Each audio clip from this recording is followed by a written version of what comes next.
اللهم رب زدني علما والحقني بالصالحين اعوذ باللہ من الشیطان الرجیم بسم اللہ الرحمن الرحیم وَيَدْعُ الْإِنسَانُ بِالشَّرِّ دُعَاءَهُ بِالْخَيْرِ وَكَانَ الْإِنسَانُ عَجُولًا صدق اللہ العظیم۔ سورہ بنی اسرائیل سورہ نمبر 17 پارہ نمبر 15 آیت نمبر 10 تک درس ہو گیا کہ بے شک یہ قرآن سب سے سیدھا راستہ دکھاتا ہے اور یہ مسلمانوں کے لیے جو اعمال صالحہ کرتے ہیں ان کے لیے خوشخبری ہے اور ان کے لیے اجر کبیر ہے، اور وہ لوگ جو ایمان نہیں لاتے آخرت پر ان کے لیے اللہ کریم فرماتے ہم نے دردناک عذاب تیار کر رکھا ہے۔ اب کا درس ہے وَيَدْعُ الْإِنسَانُ بِالشَّرِّ، اور انسان برائی کی دعا کرتا ہے۔ معلوم ہے کہ غصے میں اپنے یا کسی مسلمان کے لیے بد دعا کرنی اچھی نہیں، ہمیشہ منہ سے اچھی بات نکالنی چاہیے۔ نہ معلوم کون سا وقت قبولیت کا ہے، تو تھوڑا سا کنٹرول، انسان جب غصے میں آتا خاص کر عورتیں تو پھر وہ بد دعائیں پہ لگے رہتے ہیں۔ تو اللہ کریم فرماتا ہے یہ ایسی بد دعائیں کر رہا ہوتا ہے، دعا بالخیر جیسے بھلائی کی دعا کی جاتی ہے، بھلائی تو مانگے اللہ سے، لیکن نہیں یہ برائی، یا اللہ اگر یہ ہے تو مجھے یوں کر دے، اگر وہ یوں ہے تو یوں کر دے، اگر یوں ہے تو یوں کر دے۔ وَكَانَ الْإِنسَانُ عَجُولًا، اور انسان بڑا جلد باز ہے، جلد باز بھی ہے، اور وہاں سورہ نمبر 4 آیت نمبر 28 میں پڑھا، اور انسان کمزور بھی ہے، کمزور ہے نا، پاور یہ کنٹرول نہیں پاتا ہے کہ تھوڑے غصے پر کنٹرول۔ ہمارے نبی نے تو طریقہ بتایا، غصہ آ جائے تو یہ کر یہ کر یہ کر، غصے میں جو کرو گے پچھتاؤ گے۔ دو اوقات ایسے ہیں کہ انسان کی ڈرائیونگ شیطان کرتا ہے، شہوت میں آ جائے یا غضب میں آ جائے، تو پھر شیطان کہتا ہے میں ان سے کچھ بھی کروا سکتا ہوں۔ اکثر آ کے پچھتا رہے ہوتے ہیں بیوی کو طلاق دے دیے، تو میں نے بولا پاپ چھت سے چھلانگ کیوں نہیں لگائی تو نے، وہاں تو تیرا عقل کام کر رہا تھا، اور یہاں پہ زندگی بچوں کی زندگی ابھی کہتے کیا کریں، اب یہ روتے رہنا۔ تو یہاں انسان جلد باز ہے۔ عبداللہ ابن عباس رضی اللہ تعالی عنہما نے فرمایا کہ نضر بن حارث یہ کافر مشرک تھا، اس نے کہا تھا کہ اے اللہ، مشرک ان کو کہتے ہیں جو اللہ کو تو مانتے ہیں لیکن شرک کرتے ہیں، اللہ شرک سے بچا، بولو آمین۔ شرک بہت بڑا گناہ ہے، شرک کفر کی قسم ہے، اللہ بچائے، اللہ شرک سے بچائے، مسجد میں دنیاوی باتیں کرنے سے بھی اللہ بچائے۔ تو بعض لوگ ٹیمیں بنا کے مسجد میں باقاعدہ گفتگو کرتے ہیں لیکن درس قرآن نہیں سنتے، الگ الگ ٹیمیں بنا کر بس ہم دعا کرتے ہیں اللہ ہدایت دے، بولو آمین۔ تو اے اللہ اگر اسلام سچا دین ہے تو مجھ پر پتھر برسا، یہ کون کہنے لگا؟ کافر نضر بن حارث۔ اس کی یہ دعا اس کے اوپر وبال بن گئی اور یہ خود مردار ہو گیا اور قتل ہو گیا۔ بعض علماء فرماتے کہ یہاں انسان سے مراد کافر ہیں، بعض نے فرمایا کہ یہاں انسان سے مراد ہر وہ انسان ہے جو غصے میں، مرد ہو یا عورت ہو، جو غصے میں اپنے آپ کو یا اپنے بچوں کو آپ بددعائیں دیتا رہتا ہے، گالیاں دیتا رہتا ہے، ہاتھ پاؤں سے ایسے کام کرتا ہے کہ بس اللہ بچائے۔ اگر اللہ تعالیٰ معاف کرنے والا نہ ہو تو یہ برباد ہو جاتا، لیکن اللہ تعالیٰ پھر بھی کہتے انسان تو نے غصے میں یہ کر لیا، حالانکہ غصے پر کنٹرول پانے والے کے لیے اللہ نے جنت تیار کی۔ آیت بھی سنا دیتا ہوں، سورت بھی سنا دیتا ہوں، سورہ نمبر 3 سورہ آل عمران پارہ نمبر 4 آیت نمبر 134۔ اللہ کریم کیا فرماتا ہے؟ وہ جنت جس کے چوڑائی زمین و آسمان ہے میں نے ان کے لیے تیار کی ہے جو خوشی اور غمی میں اللہ کے راہ میں خرچ بھی کرتے ہیں، اور والکاظمین الغیظ، اور وہ اپنے غصے پر کنٹرول پا لیتے ہیں، اور اللہ ایسے لوگوں سے، دوسروں سے احسان کرنے والوں سے اللہ محبت کرتا ہے۔ اللہ تعالیٰ تو غصے پر کنٹرول کرنا یہ خوش نصیبوں کی بات ہے، کہ اللہ تعالیٰ اگر کوئی قرآن سنے گا تو وہ پھر اب بعض لوگ غصے میں بیٹھے ہوتے ہیں، مسجد میں درس بھی سن لیتے تو غصہ آ جاتا ہے کہ اب ہم کہتے ہیں منافق کی یہ مثال ہے کہ وہ یوں باتیں کرے گا، حاسد کی یہ طریقہ ہے، تو وہ سمجھتا ہے کہ مجھے کہہ رہے بھئی ہم کسی کو نہیں کہ ہم تو ویسے بھی روحانی معالج ہیں، علاج بتاتے رہتے ہیں کہ یہ بیماری جہنم میں لے جانے والی، یہ بیماری سے اللہ ناراض ہوتا ہے، یہ بیماری ایسے کہ یہ میرے نبی کا طریقہ نہیں ہے. سمجھ آئی نا؟ اب ہم کسی کو ٹارگٹ نہیں بناتے، کیونکہ کسی کو ٹارگٹ بنانے شریعت میں منع ہے. تو آگے چلتے ہیں. وَجَعَلْنَا اللَّيْلَ، اللہ چونکہ سورہ بنی اسرائیل مکی صورت ہے، اللہ کی وحدانیت پر گفتگو ہو رہی ہے. وَجَعَلْنَا اللَّيْلَ وَالنَّهَارَ، کریم اللہ فرماتا ہے آیتین، یہ دو نشانیاں دن اور رات، یہ بھی میرے قدرت کی نشانیاں ہیں. جیسے ہم سورہ روم میں پڑھیں گے، اور میں پہلے بھی پڑھ چکا، ریکارڈنگ پر موجود ہے، آیت نمبر میرے خیال ہے 19 سے لے کر لگاتار ہیں 6، وَمِنْ آیَاتِ وَمِنْ آیَاتِ وَمِنْ، اور پھر 47 نمبر میں بھی ہے وَمِنْ آیَاتِهِ. تو یہ 7 مقامات پر وہاں اللہ کریم نے، تو یہاں بھی فرمایا کہ اللہ کی قدرت کی نشانیوں میں سے یہ رات اور دن بھی ہیں. چونکہ رات دن سے پہلے ہوتی ہے اس لیے اس کا ذکر پہلے وَجَعَلْنَا اللَّيْلَ، رات کا ذکر کیا اور دن کا ذکر بعد میں ہوا. یعنی رات اور دن کا آنا جانا، گھٹنا بڑھنا، ٹھنڈا گرم ہونا، بتا رہا ہے کہ زمانہ اثر نہیں کرتا. جو اس زمانے کو بدل رہا ہے وہ مؤثر حقیقی ہے، وہ ذات جو اس رات اور دن کو دیکھیں کہ بھی راتیں تیزی سے بڑھ رہی ہیں.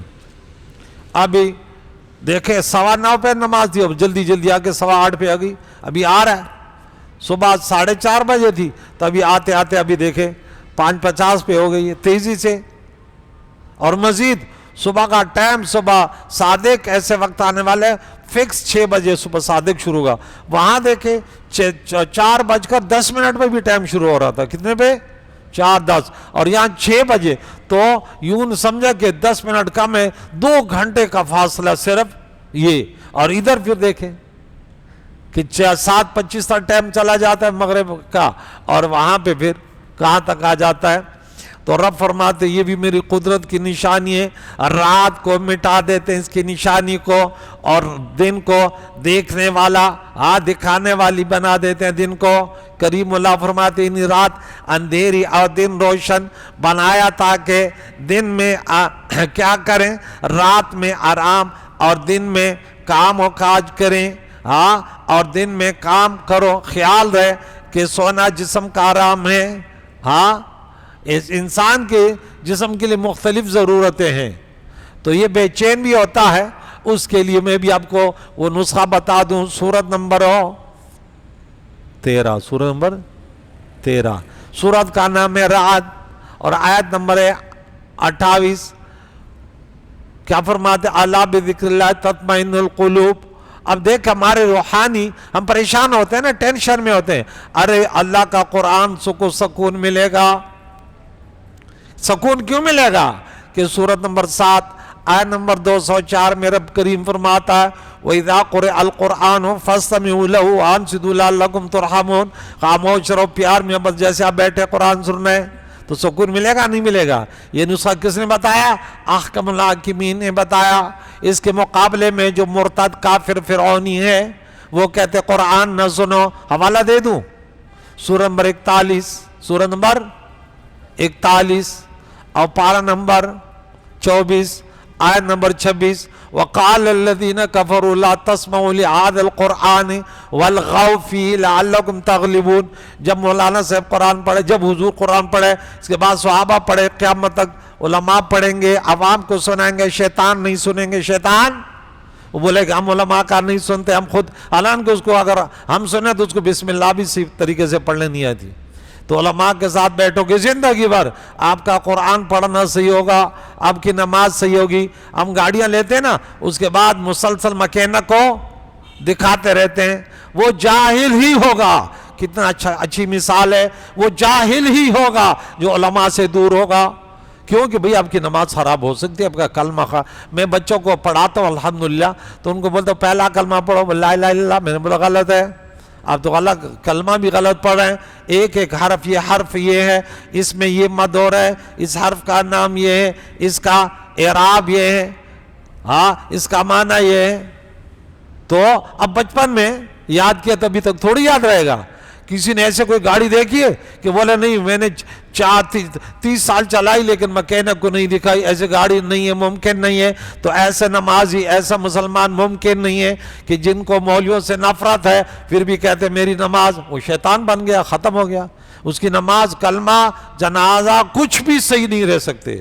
ہاں بار بار علماء سے سنو، سوشل میڈیا پہ سنو، ایک سے نہیں بنتی دوسرے کو سنو، تو جس سے آپ کی بنتی ہے اس کو سنو، لیکن اپنی نماز سوشل میڈیا پر لوگ کوئی نماز سنا رہے ہیں تو پڑھا رہے ہیں، تو کوئی کلمے پڑھا رہے ہیں، ہم بھی سوشل میڈیا پہ لگے میں قرآن پڑھا رہے ہیں، احکام بتا رہے ہیں کہ بھئی مسائل ایسے ہیں ایسے ایسے ہیں، لیکن مولویوں کے فرقہ واریت سے اللہ بچائے بالآمین۔ اب سیاسی کوئی پارٹی تھی تو انہوں نے بولا کہ اذانیں دو، ٹھیک ہے، ہم چونکہ اپنے درس و تدریس سے فارغ نہیں تو انہوں نے بولا کہ اذان دو۔ ہاں یہ اللہ کا حکم ہے، کیا حکم ہے؟ حکم اذان، رب کا حکم ہے۔ تو اب مولویوں میں جو پارٹی باز تھے انہیں بولا نہیں یہ کہاں سے جائز آج ہوا، میں تو اچھی طرح جانتا، میں نے بولا اب یہ دیکھیں، اب چونکہ وہ پارٹی والا دشمن ہے ان کا تو اب یہ اذان بھی ناجائز ہو گئی۔ بھائی کتابوں میں جب لکھا ہوا ہے کہ بعض اوقات آپ اذان دے سکتے ہیں، آپ شرعی مسئلہ مولانا صاحب شرم کر، حیا کر، اب اتنا بول دے کہ بھائی بعض اوقات اذان جو ہے وہ نماز کے لیے الگ ہے، لیکن بعض اوقات ویسے بھی اذان دینا وہ جائز ہے، کیا ہے؟ مستحب عمل ہے۔ اب مسئلہ بتا دے، آپ کو اسے کیا سروکار کہ نہیں یہ کیوں دیتے ہیں؟ واہ، لگتا ہے کہ تو بڑا مولانا صاحب، تو ٹھیکیدار تو بنا ہوا ہے۔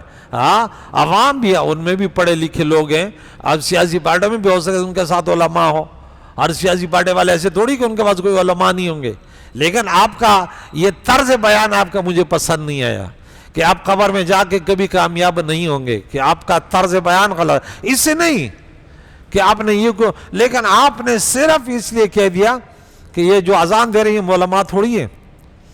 اب بھائی یہ کوئی انصاف تھوڑی ہے، آپ کتابی مسئلہ بتا، اب میرے سامنے آؤ گے تو میں بولوں گا کہ بھائی اتنا نماز کے علاوہ بھی اتنی جگہ پہ اذان دی جاتی ہے، تو اگر اس نے دے دیے تو تمہیں کون سا بخار ہو گیا؟ اب عوام کو سمجھا رہے ہیں کہ نہیں یہ تو یہ نہیں اذان دینا تو جہنم ہے۔ اب گانے والوں پر تو اتنا سخت وہ فتویٰ نہیں لگاتے، ہاں بدکاریوں والے، شرابوں پینے والوں پر تو نہیں لگاتے۔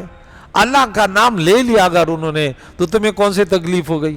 اب ایسے جلال میں ہے، اس پر ویڈیو بنا رہے ہیں کہ یہ اذان دینے والے فلاں فلاں فلاں۔ ارے اس زبان سے اب قائد و جہان دشمن بھی آئے تو عدل سے بات کی، انصاف سے، اور اب اتنے وہ ہم جیسے نالائق بھی جانتے کہ بٹلی یہ مولانا سے پٹلی سے اترا ہے، یہ اپنے پارٹی کے لیے بول رہا ہے۔ خدا کے بندے شرم کرو۔ آگے چلتے ہیں، لِتَبْتَغُوا فَضْلًا مِّن رَبِّكُمْ، یہ دن روشن بنایا تاکہ تم اپنے رب کا فضل تلاش کرو۔ اب نماز جمعہ کے لیے کیا کہا؟ جب نماز جمعہ ادا ہو جائے تو پھر کیا کرو؟ فَانْتَشِرُوا فِي الْأَرْضِ وَابْتَغُوا مِنْ فَضْلِ اللَّهِ، پھر روزگار تلاش کرو، یہ اللہ کا فضل ہے۔ وہاں حج کے دوران میں بھی یہ ہے کہ تم پر کوئی گناہ نہیں ہے، کہ اگر تمہارا مقصود وہ نہیں ہے تو حج کے دوران بھی وہ کر سکتے ہیں۔ تو یہاں فضل سے مراد رزق حلال ہے۔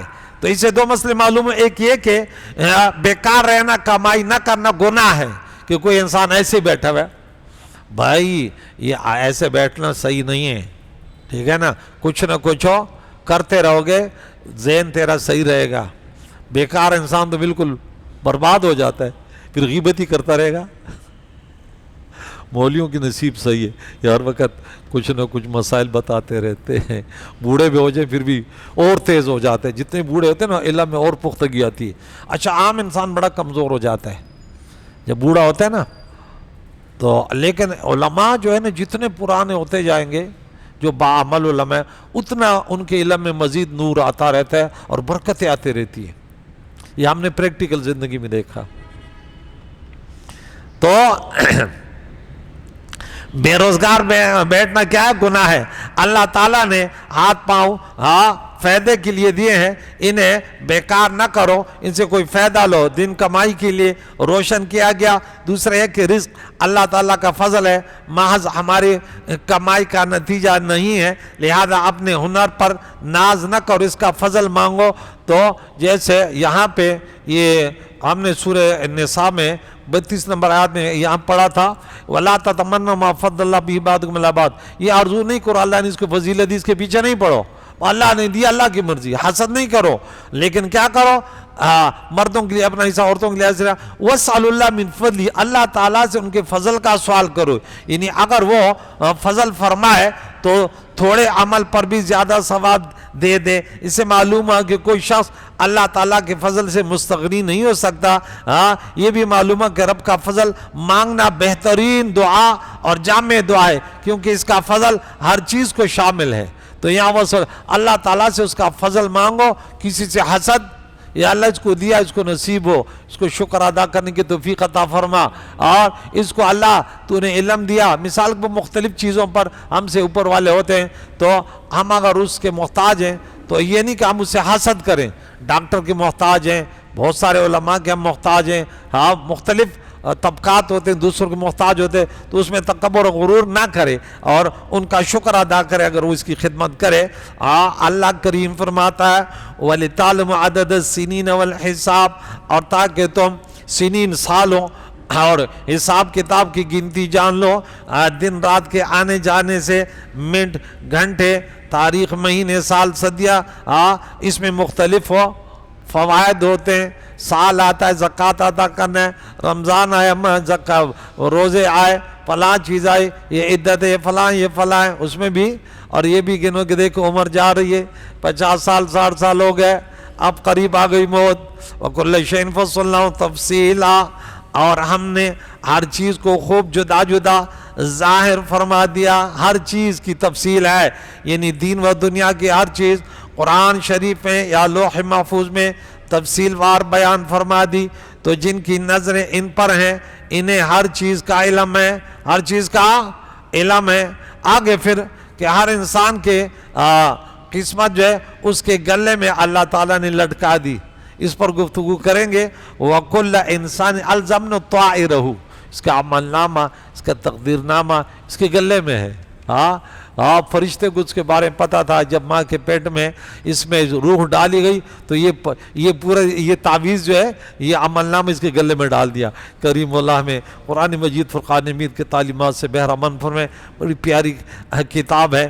آج 2 آیت مقدسہ ہم نے پڑھی، آیت نمبر 11 اور 12۔ یہ اللہ کریم میرے بھائی میری یہ بیٹے سننے لیے آتے ہیں، جو سامعین ہیں سوشل میڈیا کے ذریعے سنتے ہیں، اللہ انہیں ہمیشہ قرآن پاک پڑھنا، قرآن پاک سننا اور اس پر کوشش کر کے عمل کرنا، پھر دوسرے اپنے ماتحتوں تک پہنچانے کی توفیق عطا فرما یا رب۔ وصلی اللہ تعالی علی محمد و صحبہ اجمعین برحمتہ۔